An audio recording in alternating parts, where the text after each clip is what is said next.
Singing his praises all day long. I'm going that way. Good morning. Good morning. Thank the Lord that we're going the right way. Yes, sir. So many people today they on the wrong road, going the wrong way. But at least we're going that way today. Yes, sir. Won't hold you long. I want to talk about the scripture that was read in our head. John chapter 9. John chapter 9 is all about this blind man. Yes, sir. And he was waiting, and one day Jesus came and spit on the ground and made clay of the spittle Yes. and put it on the man's eye. Many of us would have said, you're not going to put that stuff on my eye. And he put it on the blind man's eye. Yeah. And he went and told him to go and wash in the pool called Siloam. Yeah. And he went and washed, and he came back seeing. And they asked him, you look like the man that used to be sitting around begging. He looks like, he said, I am he. Yeah, I am. And then they took him to the Pharisees, and the Pharisees, what happened? What did he do? He said, the man called Jesus. Yes, sir. Came and anointed my eyes. I went washed, came back seeing. Right. And they kept after him, and after finally they brought his parents. That's right. And they said, is this your son? That's what he said. Whom you said that was born blind? Everybody know the man was blind from birth. They said, that you said he was born blind? How does he now see? They said, this is my son. And he was born blind. But how he now see, I do not know. He's of age, ask him. Ask him for himself. And so they kept after him, and finally they brought him to the Pharisees. And in John chapter 9, verse 24, then again they called the man who was born blind and said unto him, give God the praise. That's the idiom for saying, tell us the truth. We know that this man is a sinner. They called him a sinner because he opened the blind man's eyes on the Sabbath. And he answered and said, whether he be a sinner or not, or no, I know not. That's right. But one thing I know, that whereas I was blind, now I see. You know, about 2 years after I came here, Brother Walker did a sermon, said, now I see. Now I see. You know, he came out of denomination, and he did this sermon. It says, now I see. And all of us who are Christians, we can say the same thing. Though we were once blind, now we see. Right. He says, then they said unto him again, what did he to thee? Yes, sir. How did he open the eyes? And he answered and said, I told you already, and you did not hear. Wherefore would you hear it again? Will you also be this man's disciple? Yes. And they reviled him. And thou art his disciple, but we are disciples of Moses. And they said, we don't know where this man came from, but we know Moses came from God. Yeah. And the blind man said, now this is a strange thing. He said, now since the beginning of time, no one ever opened the eyes of a blind man, and he's opened my eyes, yet you say you don't know where he come from? They put him out. Yeah. But today I want to talk about, I can see clearly now.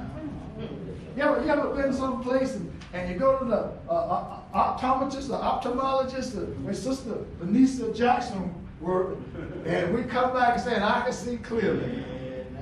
But you know what? As we get older, we should know a little better. The older we get, the smarter. There's nothing worse than a crazy old man or a crazy old woman who have not learned from their experiences. And so the Bible said in 1 Corinthians 13, verse 11, when I was a child, I spake as a child, I understood as a child, I thought as a child. But when I became a man, I put away those childish things. We should see more clearly the older we get. Amen. Now, I know I'm not that old, but I'm going to play like I am today. In Psalms 37 verse 25, I've been young and now I'm old. Yet have I not seen the righteous forsaken or a seed begging bread. So I'm asking you today, as we're older and we've gone past that youth stage and we have this panoramic view that we can look back and see our mistakes, I want you to say, I can see clearly now. Well, I didn't see it then, but I see it now. For example, we'll leave here with nothing. when we die, we're going to leave. We're not going to take anything with us. Oh, I can see that now. Yeah. When I was young, I was running after everything. I thought I had to try to get this and gain this and gain. But now that my eyes been open, like Brother Walker said, now I can see that it's not about, you're not going to take anything with you. No, sir. And the Bible is clear in Ecclesiastes 1 verse 13. I said, the preacher, he tried all of this stuff. He said, I set my mind to seek and explore by wisdom concerning all that I have seen done under the sun. It is a grievous task which God has given me to the sons of men to be afflicted. I have seen all the works which have been done under the sun. And behold, it is all vanity. It is striving after the wind. Do you think you can go and catch the wind? I said, if you spend your whole life thinking you're going to work your way and take what you work with you when you die, you haven't been seen very clearly. It's like trying to catch the wind. And you know you can't do it. You know, why is it that we never satisfy what we have? I know you're right. You get an iPhone 7, you know what you want? An iPhone 8. You get an iPhone. I asked one of my grandchildren, I said, write down what you want for your birthday. And they wrote down an iPhone 12 mini. I said, go talk to your dad. Well, whatever you get a 65 inch, you want a 75 inch. You get a 75 inch, you want a 100. And what I can see clearly now, you're not going to take any of this stuff away. Oh, when I was young, I was chasing everything. I had to have that Grand Am or that Grand Prix. Y'all don't know about those old cars. You know, I chased all of that stuff. But as you get older and you start looking from this panoramic view and you can look back, you realize you're not going to take any of this stuff with you anymore. He says, behold, under the sun, all is vanity, striving after the wind. What is crooked cannot be straightened, and what is lacking cannot be counted. And I said to myself, it's all vanity.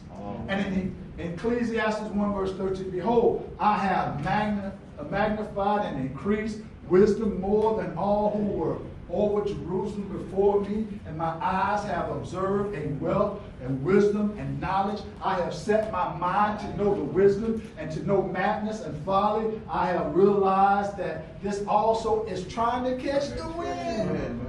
No matter how much knowledge you have, if you don't have God in your mind, it's a waste of time. You can have diploma after diploma. I can come in and see your whole wall of fame with all your diplomas. But if you don't have God, you don't have anything. Amen. But you know, I can see that clearly now. Yeah. Couldn't see it when you were younger. When you were younger, you had places to go and things to do and things to accomplish. But you wake up and you realize you haven't accomplished anything. If God's not in the plan. Because in the wisdom, there is much grief, and increasing the knowledge results into increasing the pain. The more you know you need to do something else. The more you have, the more friends you have, the more people trying to get part of what you have. And you have one car, it's hard to wash that one car, but if you got 5 cars, you got to wash 5 cars. And you can see clearly now that you're not going to take any of this stuff with you anymore. Because the person that gets your car not going to wash it. And the person that gets your house not going to clean it the way you clean it. So you wasting your time and running after this stuff when we should be running behind God. Now we got this panoramic view. We're older, right? Yes, I'm going to say we're all older in here. Y'all just join in with me. So we're all older. We can look. We got this panoramic view. We can look now. But when we were young, we were just as dumb as we wanted to be. But now we got some sense. A little bit. Brother William, in Ecclesiastes 2 and verse 9. Ecclesiastes 2:9.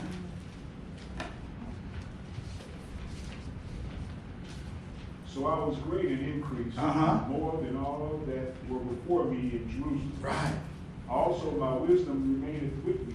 Now, I don't know if you remember when Solomon took the throne, God said, ask me whatever you want. Most people would ask for money and riches. He asked for wisdom. God gave him wisdom and riches. And what did he say, brother? And whatsoever my eyes desired, I kept not from him. Now, whatever he saw, can you imagine whatever you see, you can get? Whatever your eyes see, you can go buy whatever. Brother Williams said he wanted to do that experiment for himself. He said, don't tell me I can have money. Let me find out if I can have the money. What else, brother? Go on.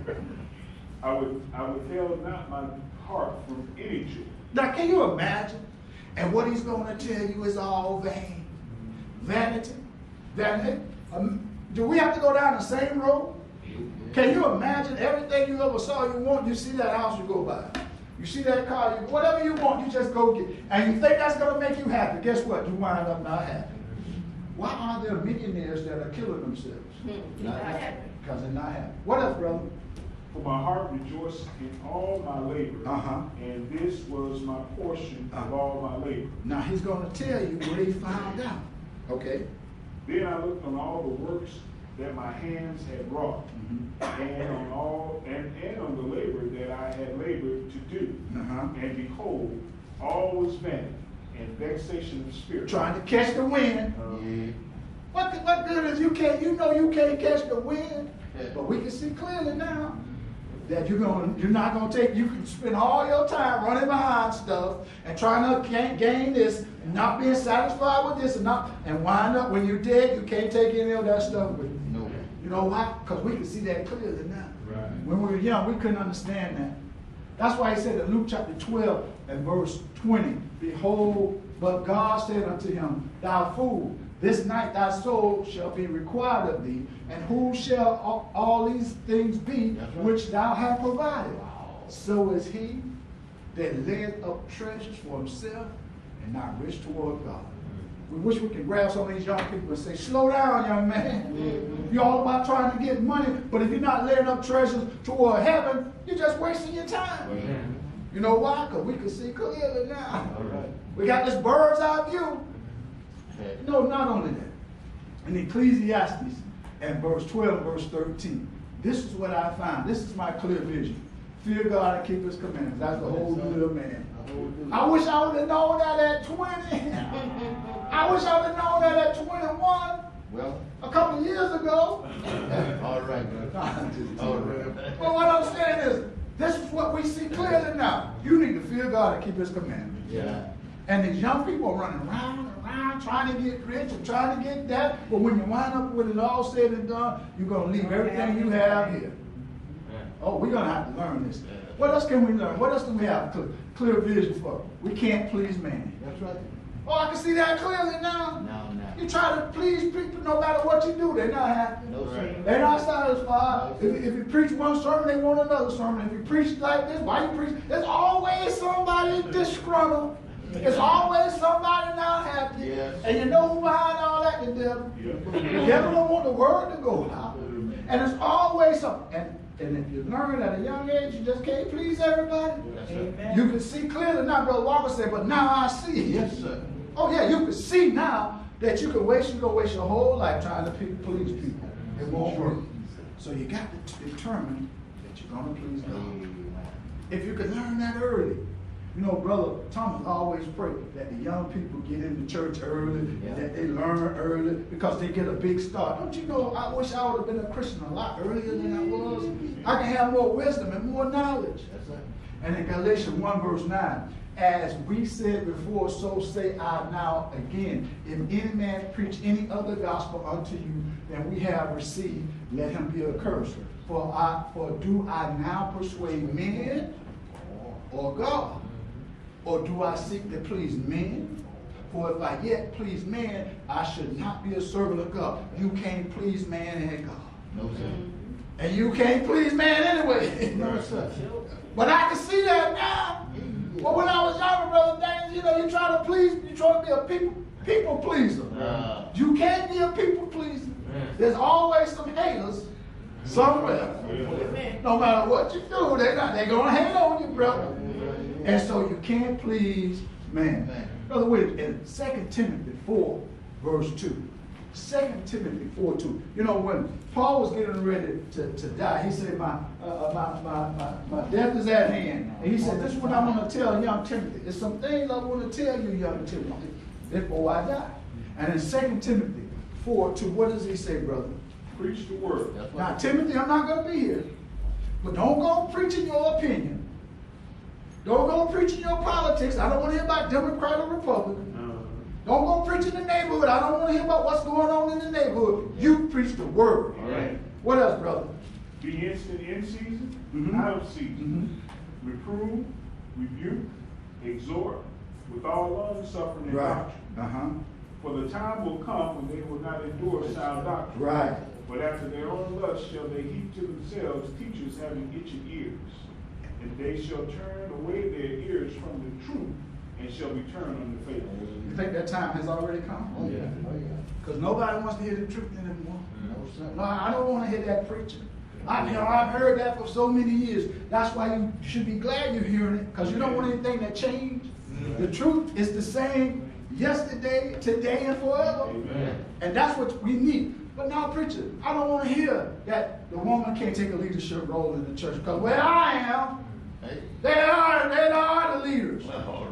They're the leaders in the church, they're the leaders in the home, they're the leaders everywhere. The Bible said that I suffer not the woman to teach, nor to usurp the authority of the man, but to be silent, because Adam was first formed, Yeah.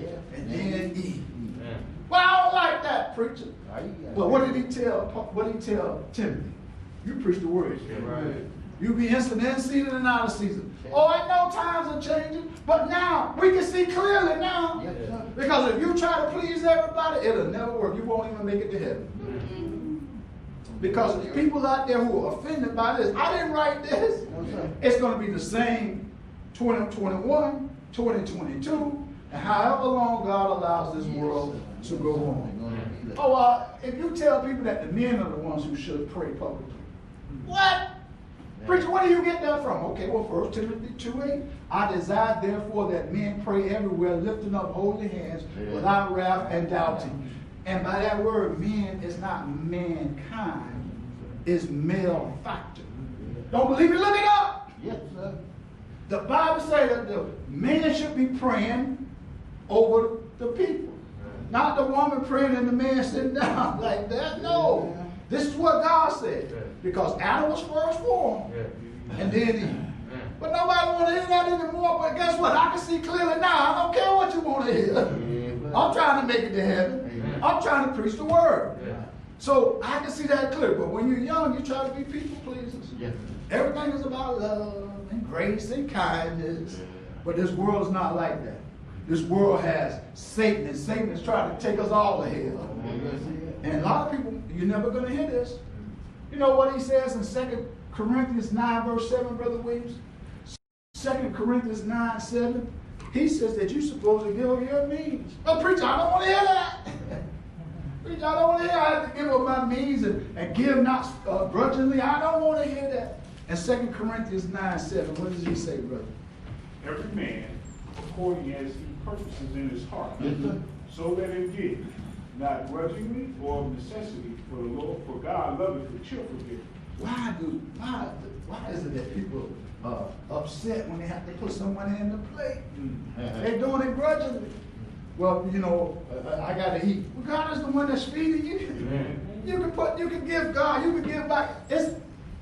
It's something that God bless you all with, but you can't give God a dime. No, something's wrong with that. All right. Preacher, I don't want to hear that. Well, I can see clearly now. Colossians 1:18, one church. I don't know how anybody can take this Bible and find more than one church. It's not possible. But nobody wants to hear that. No, sir. I want the church of my choice. And who are you to tell me that there's only one church? I'm nobody. I'm just the one that's telling you what the Bible says. And in Colossians 1:18, what does he say, brother? And he is the head of the body, the church. What's the church? That's it. Listen, he is the head of the body, the church. You can't miss that. But now I got a bird's eye view. I can see clearly now that I can't worry about what everybody think. I just got to preach what the Bible says. Amen. Because you can't please everybody anyway. No, sir. No matter what you do. You know, one guy was telling me about how if you get an A, the parents said, well, that must be an easy school. You didn't get an A+. And if you get an A+, they want an A++. If you get an A+, they always want something more from you. Just preach the word. Be instant in season and out of season. Reprove, rebuke, exhort with all long suffering and doctrine, for the time has come. Yes. Where they will heap for themselves teachers having itching ears. Well, now I can see clearly.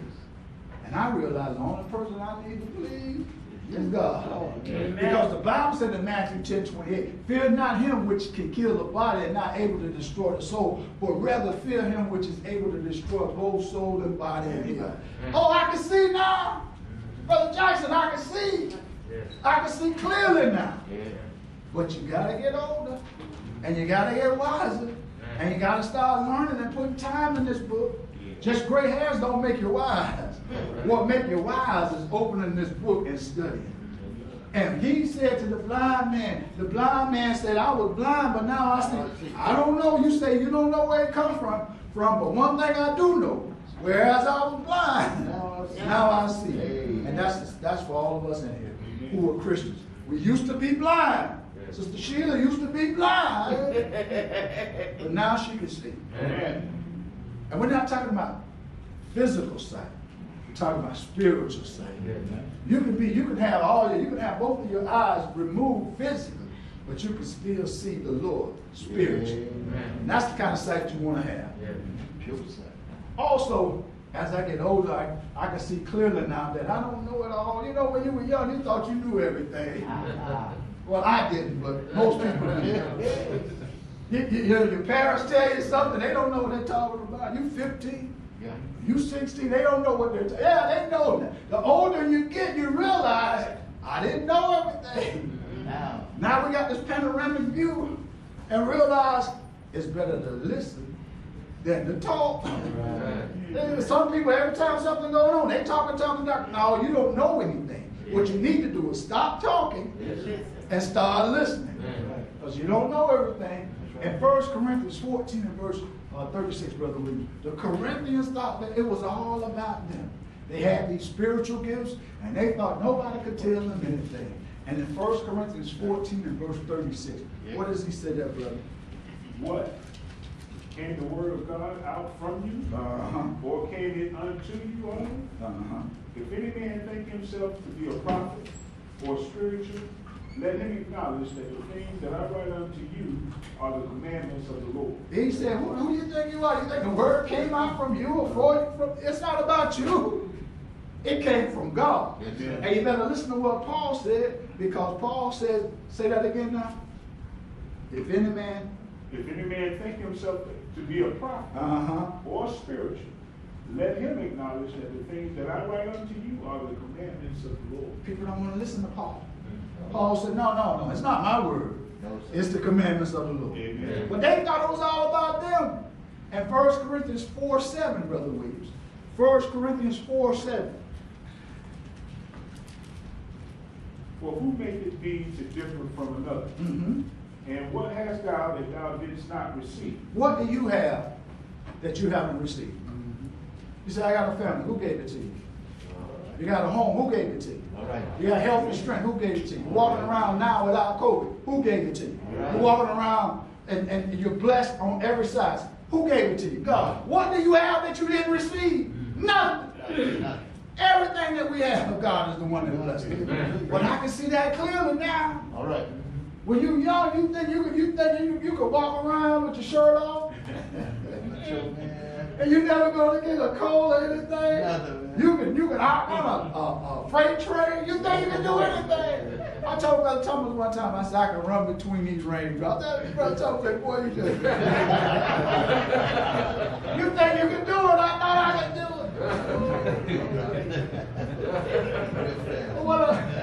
What I'm saying is, the older we get, the wiser we should become. We got some old people that's not very wise. They still doing the same thing at 50 they did at 20. And that came. But now we can see clearly. But you got to take this wisdom and use it.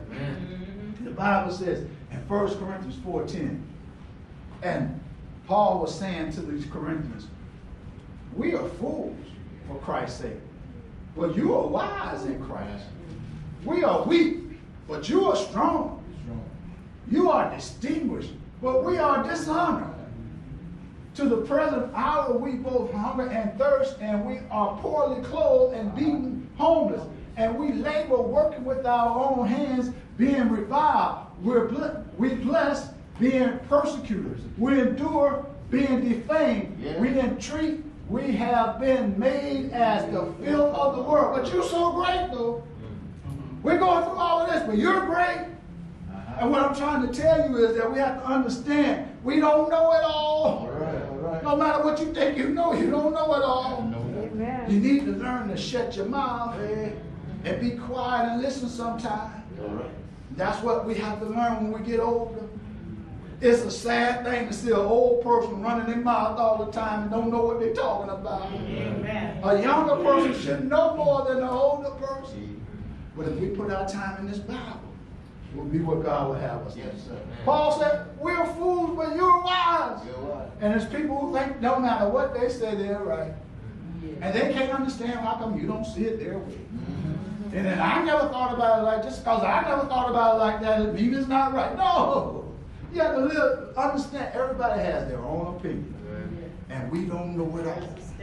You know what Brother Nash used to tell me? He said, if you stay green, you stay growing. Right. Yeah. He said, but if you think you know everything, you might as well shut up. Shut down, because you don't know anything. The Bible said in 1 Corinthians 8, verse 1, brother. 1 Corinthians 8, 1. Now I'm going to tell you something about knowledge.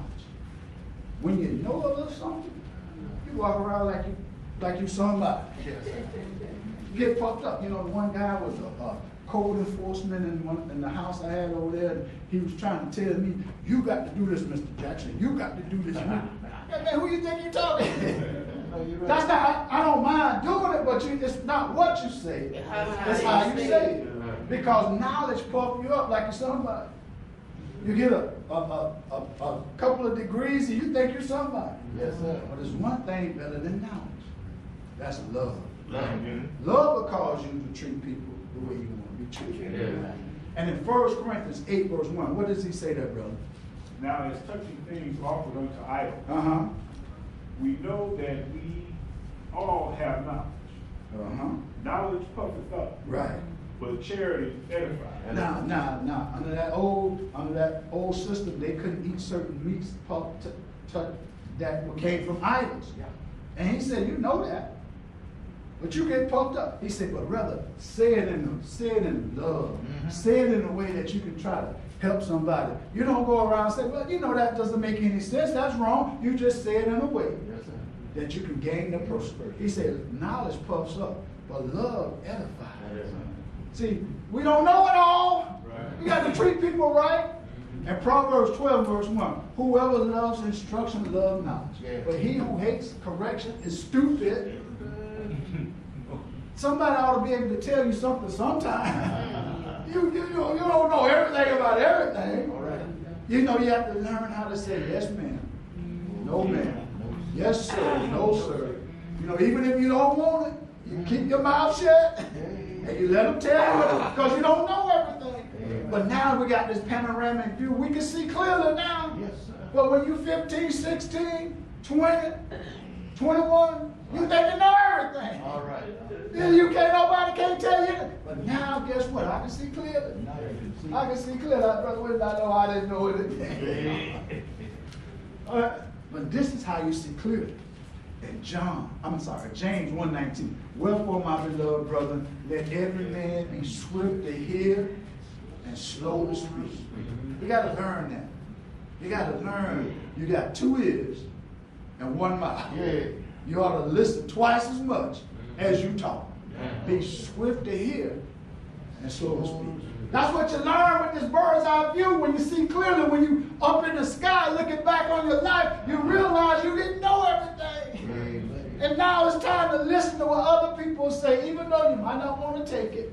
Just let them talk. Just listen. You don't have to talk every time. My wife said, well, you always talking before I finish. I already got my answer, you know. But you got to learn. I got to learn how to listen more. One more thing I want you to know. You serve God when you're young. I can see that clearly now. Most people think, well, when I get old, preacher, I'll come. God don't want you old and crusty. He wants you to do something with your time now. Oh, preacher, well, I got other stuff to do. As soon as I get myself together, well, if you could get yourself together, you wouldn't have to come to God. You can't get yourself together without God. You serve God when you're young. The Bible is clear. Ecclesiastes 12, verse 1. Remember now, thy creator in the days of thy youth, while the evil days come not, and the years draw nigh. Do something with God while you're young. You got energy, you got vitality. You can go around and set up Bible classes. You can try to talk to people. You want to wait till you can't hardly walk and then think I'm going to come to God. Well, God, I live my life. No, you need to serve your Creator in the days of your youth. Ecclesiastes 11 verse 9 tells us, even though you are young and you're doing things, remember you're going to the judgment. The judgment judges young and old. Amen. And Ecclesiastes 11 verse 9, rejoice young man in thy youth, and let thy heart be cheered in thy days of thy youth, and walk in the ways of thy heart, and in the sight of thy eyes. But know thou that for all of these things God will bring you into judgment. It's good to be young and enjoy your life. But remember, God's going to bring you into judgment. He's not telling you just go do whatever you want to do. He's telling you to enjoy life while you have it. But we need to serve our Creator in the days of our youth. Oh, I can see that now. But when I was young, I don't want to go to church. What does church have to do with anything? But now I can see it. And I'm trying to get us all to say, I can see clearly now. Yes, sir. I'm not going to sing that song. All right. I can see clearly now. I got this panoramic view. I'm like an eagle flying over my life. And I look back and I can see now that I should have served God more when I was young. Oh, that would have been the best time to do it. In 2 Timothy 1 verse 5, when I call to remembrance the unfeigned faith that is in thee, which dwelt first in my grandmother Lois and in thy mother Eunice, and I persuaded in thee. How did it get into Timothy?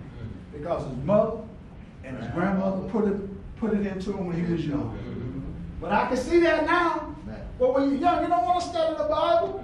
You don't want to listen. Now we got to impart in our youth that they need to spend time with God now. They'll be so much wiser and so further ahead.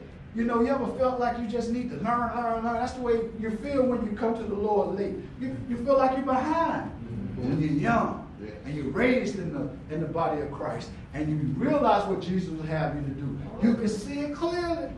The benefits that outweighs all the time that you put in. Sometimes, you know, you get a job and you say, well, the job doesn't pay a lot, but it has the best benefits. And that's what this has. This has the benefits to everlasting life. But I can see it now. You remember in Ezra 3 verse 11, you recall how the old people and the young people, they saw the same situation different. How is it that one person could be young and one person could be old? And we can look at the same situation and see it totally different. In Ezra 3:11, it says, because the foundation of the house of the Lord was laid. Now they were getting ready to build this temple. Because the old temple was torn down, they had been taken into captivity. But many of the priests and the Levites and the heads of the father's house, the old men who had seen the first temple, they wept with a loud voice when the foundation of the temple was laid before their eyes. Yet many shouted out loud for joy, for the people could not discern the noise of shout of joy, for the noise of the weeping of the people. For the people shouted with a loud shout, and the sound was heard afar. So the young people were glad to see the house of God going to the temple. The old men were sad because they remember how beautiful that temple used to be. Two different generations. You got vitality. You got youth. You got energy. When you're young, serve God when you're young. You got energy to do things. You know, that's what it's all about. Because that evil day is coming. It goes on to say in Ecclesiastes 12 verse 3, in the days the watchmen of the house tremble. You know your hands sometimes tremble? You ever try to screw in a screw with a screwdriver and your hands start trembling? That's those evil days. You don't know about that yet. You keep living. It goes on to say, and the mighty men stood. You ever see men who used to walk around straight tall. Now you see her walking around like this. And my wife said, straighten up, Jackson. I'm walking around, she said, straighten up.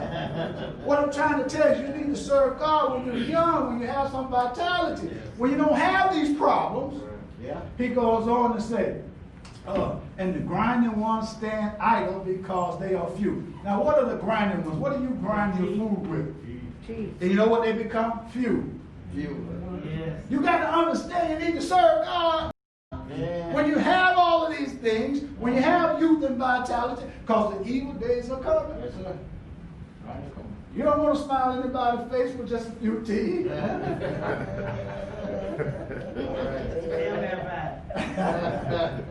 It says, and those who look through the windows grow dim. Now you know what he means by looking through the windows, right? You know you grow dim. No, you're right. Brother Jones, where are you? What I'm trying to tell you is that we need to serve God when we're young. You said, well, preacher, I just finished my master's degree. I don't care what you finish. This is the time you need to serve God. Yes, sir. He says, and the doors of the street are shut as the sound of the grinding mill is low, and one will arise at the sound of a bird. And you know you need those hearing aids. You need those hearing aids. So the sound of the grinding mill is low. You ever been in somebody's house and the TV is so loud? You're like, what's going on here? Turn the TV down. My wife always tells me, you got that TV up loud. But what I'm saying is, we need to serve God while we're young. But I can see that now because I'm up here. I'm looking from a panoramic view because I'm older now. But when I was young, you weren't thinking about serving God. You were thinking about trying not to go to church or trying to stay awake on the back seat back there. It says, and arise at the sound of the bird, and the daughters of the song will sing softly. Furthermore, men are afraid of high places. You don't need to be up on no ladder. You know, one brother's up there cleaning off his roof, and he's 100 years old, brother. You fall, that's it. You don't bother high spot. You know why? Because you're getting older, and you need to know your limitations. But if you're a young person, you serving God, you don't worry about all this stuff. And he says the almond tree blossoms. You keep looking at that head, it's going to blossom. It's going to go from black to white. Because life gets in the way. That's what happens. Life goes on and on. Well, all I'm trying to get you to understand is that we need to see clearly. We need to see clearly the fact that we're going to leave everything here. We're not going to take anything with us. We need to see clearly the fact that we can't please man. No matter what you do, no matter how hard you do, no matter what you give them, what you don't give them, you're not going to be able to please men. We can see clearly that we don't know it all. You might not know that now, but you keep living. You're going to find out you don't know it all. And we can see clearly that we need to serve God when we're young in the days of our youth. Because the Bible is clear. Fear of God is the beginning of understanding. We need to fear God. Young people, they don't know that. But you keep living, you'll understand. I'm asking you to see clear today. I'm asking you to put away childish things. When you were a child, you thought as a child, you acted as a child. But when you became a man, you put away childish things. I'm asking us to see clearly. What does that entail? When you're hearing his word and believing what he's saying and repenting, Luke 13:3, I tell you next up, you repent. You're going to have to confess with the mouth that you believe that Jesus Christ is the Son of God. And you must be baptized for the remission of your sins, because I can see clearly now you can't win fighting against God. You can think as many churches all you want. You can think you don't have to be baptized all you want. You can think you can live in the way you want. You can do whatever you want. But I'm asking you today to open up your eyes spiritually. The blind man said, I was blind. One thing I know, I was blind. Now I see. But now I see. And the one called Jesus is the one that opened his eyes. I'm asking you to let Jesus open your eyes today. I'm asking you to see clearly. Maybe you're not a Christian. Then you have to repent of those things and get back on board. I mean, if you're not a Christian, you have to hear his word, believe what he says, repent, confess, and be baptized. If you are a Christian, you got to repent of those things and get back on board. Come on down this aisle. and give me your hand. Give Christ your heart. And you can say, I can see clearly now. Brother Walker said, I was blind, and now I see. So let that be known as together we stand and sing a song from the teacher. All right.